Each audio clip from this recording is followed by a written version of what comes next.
63. Isabel, bukankah kita pernah membicarakannya? Ibu Isabel tersenyum. Masih ingin menolak tawaran Isabel. Aku merasa apa yang dikatakan oleh Isabel sangat baik. Suara Ravindra terdengar dari belakang. Suara rendahnya stabil, benar-benar membuat orang terdapat rasa nyaman. Begitu Isabel menaikkan kepalanya, dia melihat Ravindra membawa Nando datang. Seluruh pelanggan di restoran tersebut melihat ke arah Ravindra. Tidak sedikit wanita yang tidak sadar menjatuhkan garpunya ke atas meja dan mulai termenung.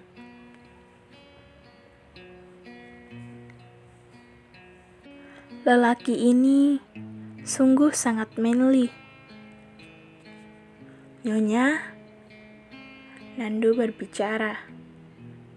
Mobil sudah disiapkan. Ravindra dengan terlebih dahulu membantu Isabel membawa tasnya. Mari kita pergi. Ada hal apa, nanti saja baru kita katakan. Isabel dengan ringan menganggukkan kepala.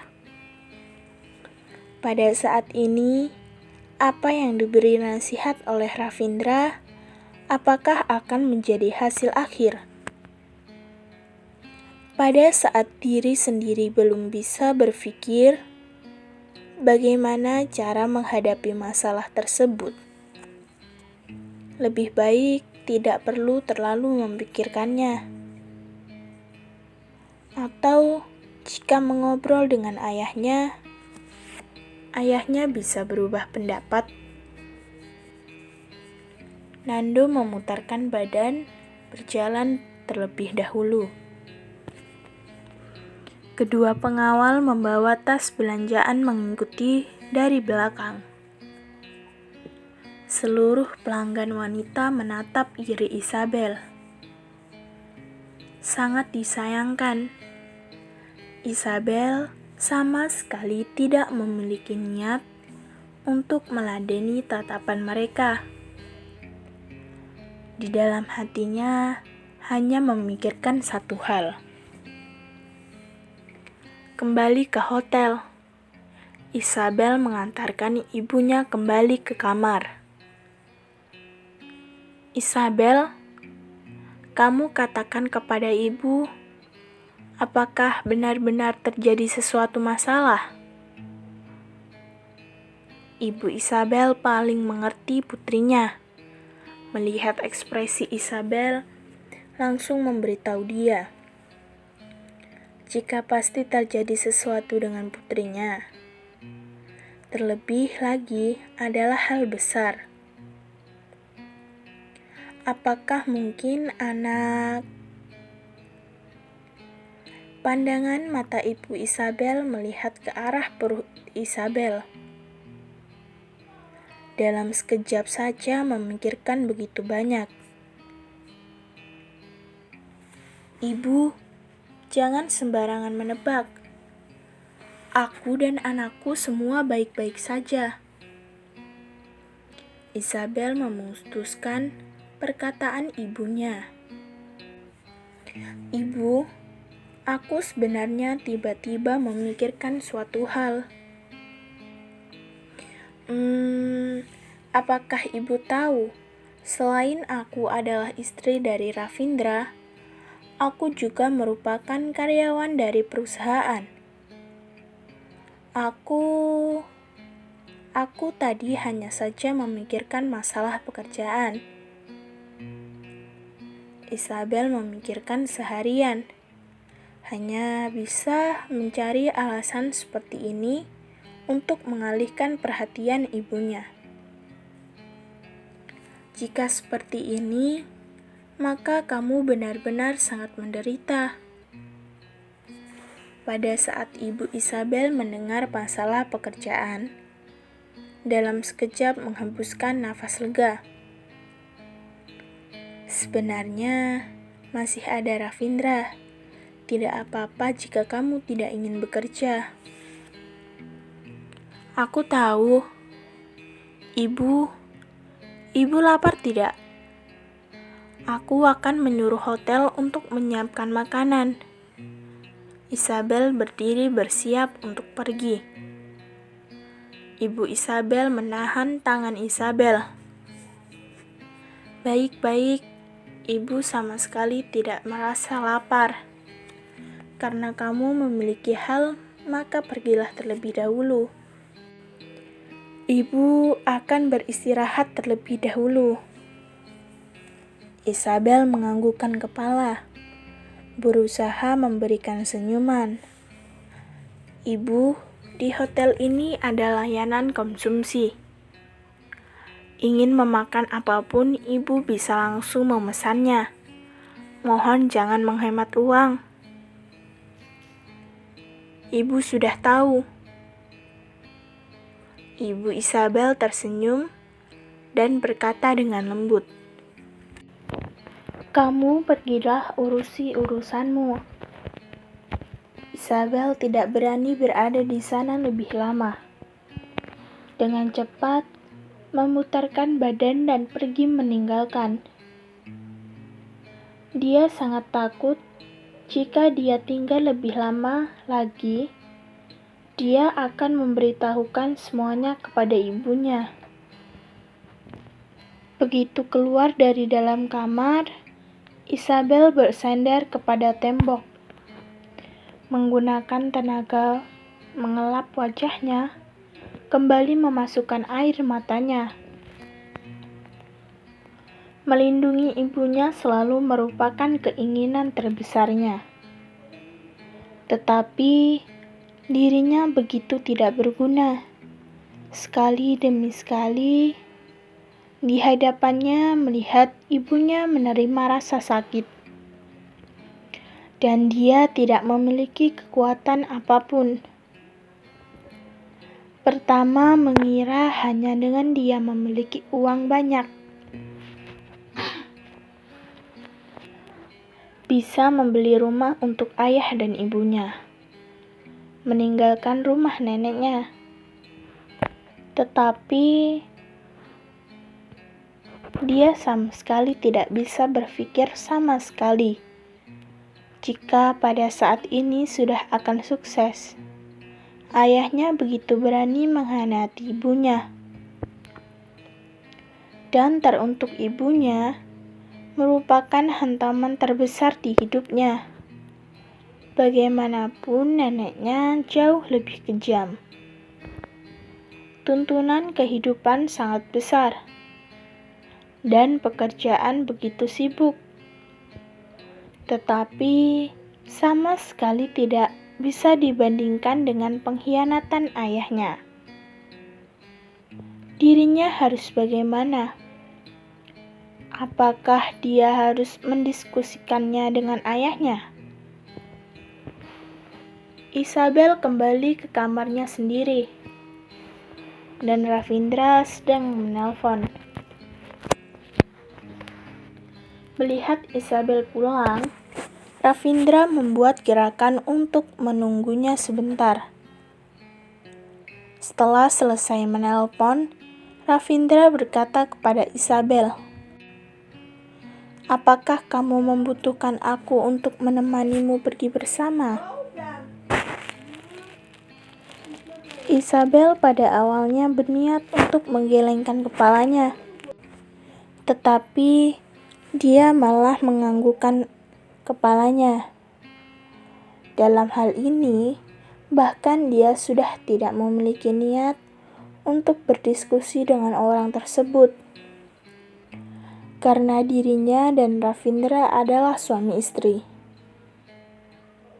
Jika dia bersedia memberi bantuan, maka aku lebih baik tidak usah menolaknya.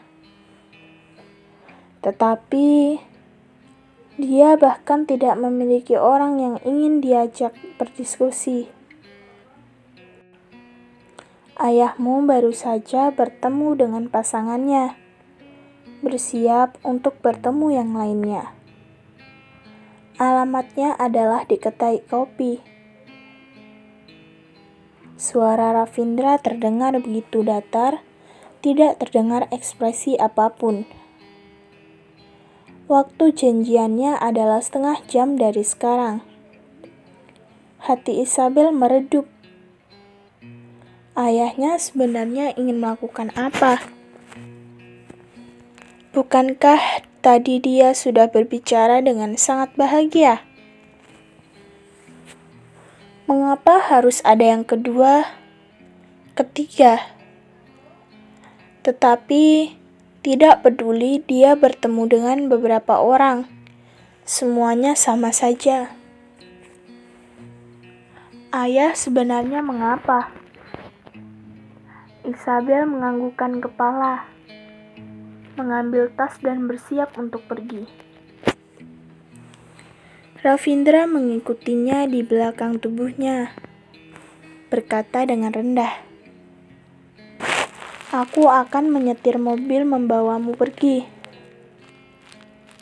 Isabel merasa begitu terima kasih dengannya, menganggukkan kepala. Isabel segera menelpon ayahnya. Begitu teleponnya diangkat, "Ayah, ayah sekarang berada di mana?" Isabel menstabilkan emosinya, berpura-pura tidak terjadi sesuatu, dan berkata, Aku sedang memilihkan barang untuk nenek. Nenekmu ingin cepat, dan aku sekarang sedang memilih untuknya." Ayah Isabel menjawab, "Masih berbohong." Mata Isabel penuh dengan amarah. "Ayah, aku ada hal ingin mencarimu. Apakah ayah memiliki waktu untuk kita bertemu?" Ravindra menggunakan handphone mengetik beberapa perkataan untuk diberikan kepada Isabel. Isabel melihat tulisan. "Ayahmu sekarang sedang bertemu dengan pasangannya." Tiba-tiba, dari dalam telepon terdengar suara ayahnya yang sedang merasa ragu. "Isabel, jika tidak terlalu terburu-buru, maka tunggulah sebentar ya. Ayah sekarang sedang mengurusi hal. Nantinya ayah akan menelpon dirimu." Setelah dia mengatakan hal tersebut, tidak menunggu hingga Isabel berkata sesuatu, dengan segera mematikan teleponnya. Dengan penuh amarah, kita pergi melihat ayah sebenarnya hari ini berpikir untuk bagaimana. Sudut mata Ravindra berkedut, membuka mulutnya, tetapi kembali menutupnya.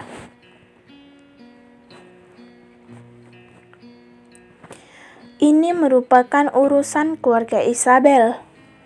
Posisinya saat ini tidak terlalu baik untuk mengikuti campur. Tidak tahu mengapa, Ravindra tidak ingin Isabel memiliki ide untuknya. Dan berdasarkan hal sesungguhnya, hanya dengan Ravindra berbicara, maka seluruh hal akan menjadi begitu masuk akal. Perempuan itu hanya mengetahui jika ayah Isabel sudah menikah. Maka tidak ada nada lagi yang ingin melakukan perjodohan dengannya. Tetapi Ravindra sama sekali tidak ingin berbuat seperti ini. Dia tidak mengetahui apa yang sedang dia pertimbangkan. tidak ingin Isabel merasa kecewa kepadanya. Dia menghormati keputusannya dan bukan mempengaruhinya. Ravindra mengendarai mobil dengan cepat. Karena kota ini memiliki jalan yang besar, maka dari itu dia hanya membutuhkan waktu selama 10 menit. Hanya berjarak 1 jendela, Isabel bisa melihat ayahnya sedang tersenyum dengan perempuan lainnya. Di dalam hati, tiba-tiba merasa begitu kecewa.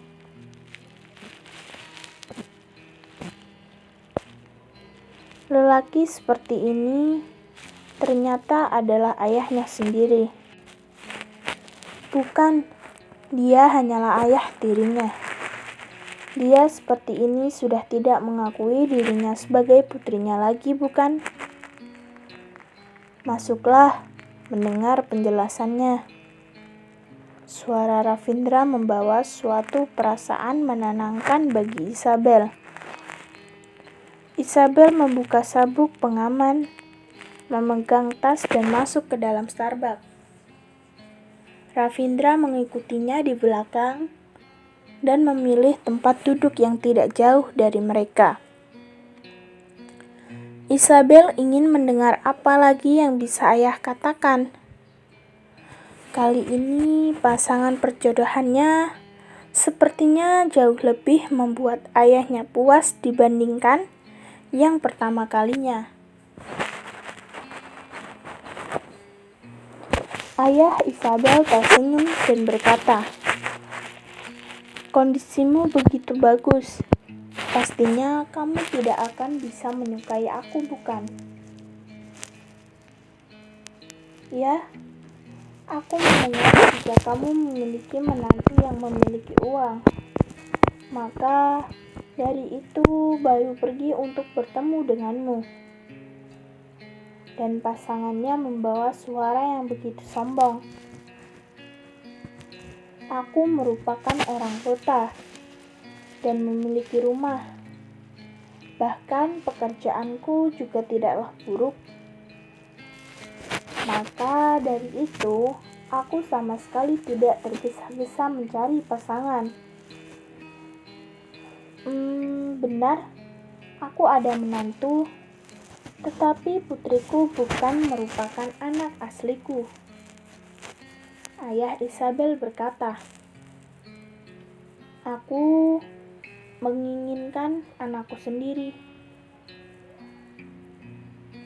"Ini mudah dikatakan," pasangannya berkata.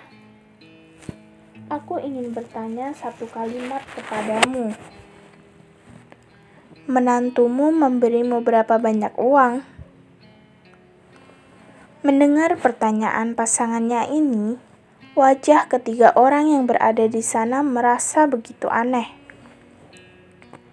Jika menurut Ravindra, jika ada orang yang berani menarik perhatiannya, maka itu sama sekali mencari mati. Tetapi orang ini adalah ayah tiri Isabel. Dia melihat wajah Isabel dan tidak akan mungkin membunuhnya. Tetapi diperhitungkan oleh orang, benar-benar bukan tipe dari Ravindra. Isabel sendiri merasa begitu canggung. Dia dan Ravindra hanya duduk di sebelahnya, membukakan matanya pada saat mendengar apa yang dikatakan oleh perempuan tersebut, masih membawa dirinya dan Ravindra. Demi melindungi wajah sendiri, mendengarkan ayahnya memperhitungkan Ravindra, bagaimanapun merasa begitu malu hingga tidak bisa mengangkat wajah untuk melihat orang. Ayah Isabel sebenarnya juga merasa sedikit canggung. Dan tahu, jika Ravindra sangat memiliki uang, sangatlah kaya. tetapi membuka mulut untuk meminta uang. Sama sekali bukanlah dia yang memiliki wajah begitu tebal, bisa membuka mulut untuk meminta uang. Ayah Isabel merasa ragu dan berkata, "Beberapa puluh juta masih bukanlah masalah. Pada saat putriku menikah, keluarga mertuanya menghadiahkannya begitu banyak uang. Terlebih lagi, anakku begitu berbakti. Hanya dengan aku membuka mulut, maka putriku sudah pasti tidak akan hanya melihat. Dan menantuku, apakah kamu pernah mendengar Kitadara Finance Group?" Wanita itu pada awalnya berkata dengan begitu kesombongan. Tetapi begitu mendengar ayah menyebut nama Kitadara Finance Group, dia dengan segera berkata, "Apa yang ingin kamu katakan?" "Kitadara Finance Group, kamu sedang bercanda bukan? Apakah kamu sedang bermimpi? Kamu tidak mungkin memberitahuku jika menantumu sedang bekerja di Kitadara Finance Group. Jangan membuat keributan lagi. Itu merupakan tempat apa?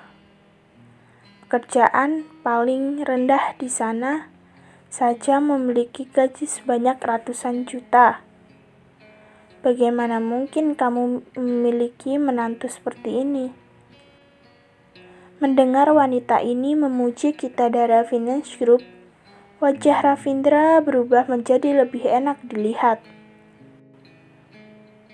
Ayahnya memberi tatapan meragukan. Jika dia memberitahu wanita itu, jika menantunya bukanlah bekerja di sana, melainkan adalah bosnya, apakah wanita itu akan mempercayainya? Karena identitasnya ini juga terlalu menonjol. Ayah Isabel memikirkan Isabel. Wajahnya berubah menjadi begitu sombong.